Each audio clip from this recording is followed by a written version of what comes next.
আমার প্রিয় ছাত্রছাত্রীরা, আজকে আমি ক্লাস 7-এর 2024 সালে যে প্রশ্ন বিচিত্রাটি আছে তার যে ইংলিশ আনসিন তোমরা পেজ নাম্বার 105 খুললেই পেয়ে যাবে। সেই আনসিনটি আমি রিডিং পড়ে মানে পড়ে তোমাদের বুঝিয়ে দিচ্ছি যাতে তোমরা প্যাসেজটির মানে বুঝতে পারো খুব সহজেই। আচ্ছা, এখানে লেখা আছে, the name of the king Ashoka is immortal in Indian history. ভারতীয় ইতিহাসে রাজা অশোকের নাম চিরস্মরণীয় হয়ে আছে। In the early part of his life he was cruel at heart. প্রথম জীবনে তিনি ছিলেন খুব নিষ্ঠুর, তাই তিনি হৃদয়ের দিক থেকে। হি ফট মেনি ব্যাটলস, মানে তিনি অনেক যুদ্ধ করেছিলেন। His political ambition was to expand his kingdom. তার রাজধানীটাকে বাড়ানোটাই ছিল তার জীবনের চরম উচ্চ আকাঙ্ক্ষা। His life took an unexpected turn after the battle of Kalinga. Kalinga যুদ্ধের পর তার জীবনটা একটা অপ্রত্যাশিতভাবে অন্যদিকে ঘুরে গেল।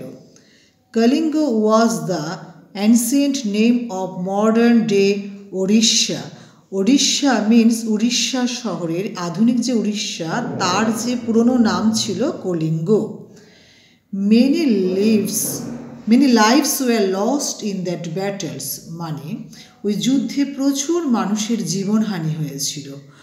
Ashoka saw a river of blood and was much shocked. তিনি রাজা অশোক দেখেছিলেন রক্তের বন্যা এবং সাংঘাতিকভাবে তিনি মনের দিক থেকে তিনি আহত হয়ে পড়েছিলেন, মানে দুঃখে কাতর হয়ে গেছিলেন। He discarded the path of violence. তখন তিনি এই ধরনের যুদ্ধ গণ্ডগোল এগুলো থেকে নিজেকে সরিয়ে আনলেন, সেই পথটা থেকে নিজেকে সরিয়ে রাখলেন, ডিসকার্ড করে দিলেন নিজেকেই নিজে। Became a believer in the religion of Gautama Buddha.